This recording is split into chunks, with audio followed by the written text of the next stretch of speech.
Hello triathletes and triathlete fans, and welcome to another episode of Ask the Prof. If you're new to the channel, I'm Matt Hansen, former professor of exercise science turned professional triathlete. Today we're going to talk a little bit about using the bike leg to set up a solid run. We've all heard the cliche, bike for show and run for dough. I mean, it's hard to completely disagree with the whole bike for show part of it. I mean, who doesn't love a good Instagram pic of the bike? They always seem to perform the best. Who wouldn't want to smash the like button for something like this? Not bad if I do say so myself. Shortly after Challenge Daytona, I had a good conversation with the people at QR, and they actually asked me to kind of rehash the conversation for a little bit of a vlog post for you all here. And so that's what the whole point of this episode is going to be. If you like what you see and hear today, make sure you hit the subscribe button, give me a like. If you have some suggestions, go ahead and leave them in the comment section below as well.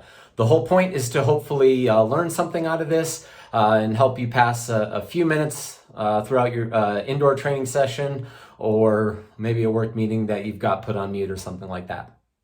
All right, so the hardest part about racing is managing the day, right? The whole point of the race isn't to get to the end of the bike leg as fast as possible. It's to get to the finish line as fast as possible. So to do that, we need to bike as hard as we can without totally screwing up our run, right? And so in my discussion with the good people and longtime partners of mine at Quintana Roo, here are a few of the things that we focused on during that discussion.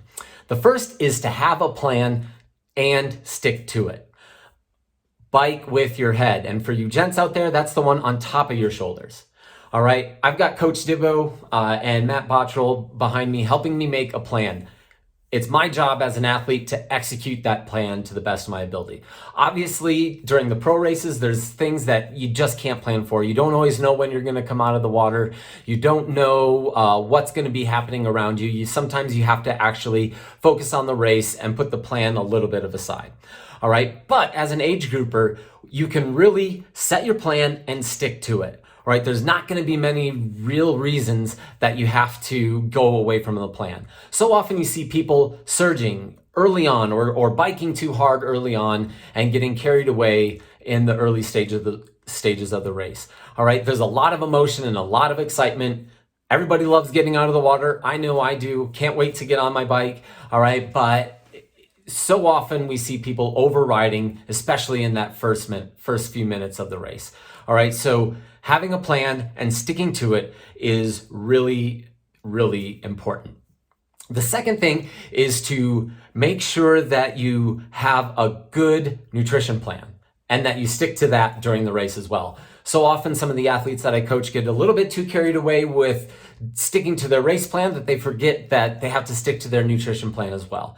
And what's really important is to use the long training days that you have leading into your race to really dial in your nutrition plan. There's no one size fits all for nutrition. All right, so it's really important that you use those long days, those long training days, to set up your nutrition plan that's customized for you. How much fluid do you need to take in? How many calories do you need to take in? And how many electrolytes do you need?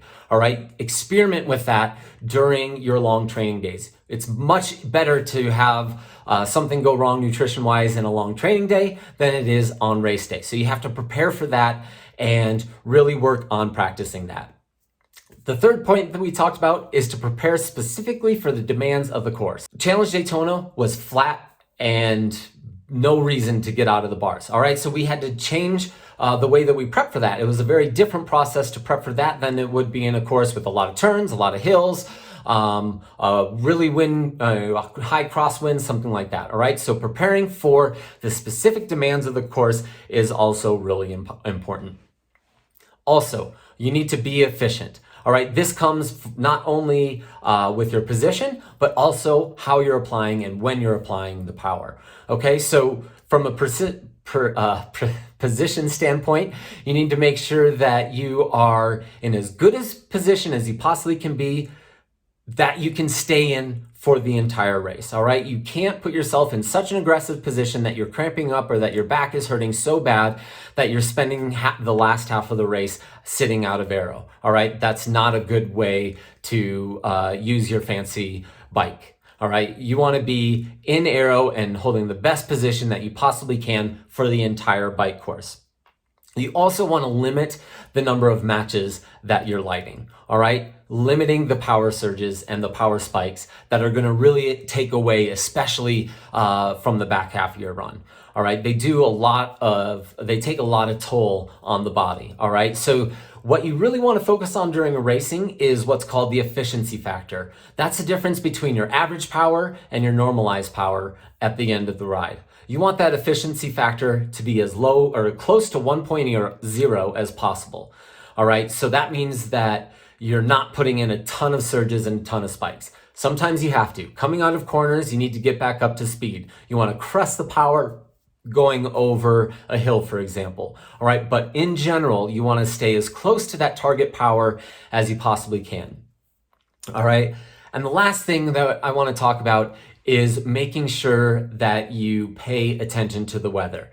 For the athletes that I coach, I don't typically send a race plan until just 2 to 3 days before the race. All right, they'll know in general what kind of power they're going to hold, but I'm going to adjust that plan based on the weather on race day. Right? We can't have the same plan going into a race if it's 90 degrees and humid as we would if it's 60 degrees and cool, or if it's going to be really, really windy or really calm. All right, we have to have a plan specific to what the race day is going to throw at us. All right, so those are the things that we really talked about. Again, I'm not the best in the world at this. It's been a constant struggle, always trying to learn and always trying to get better.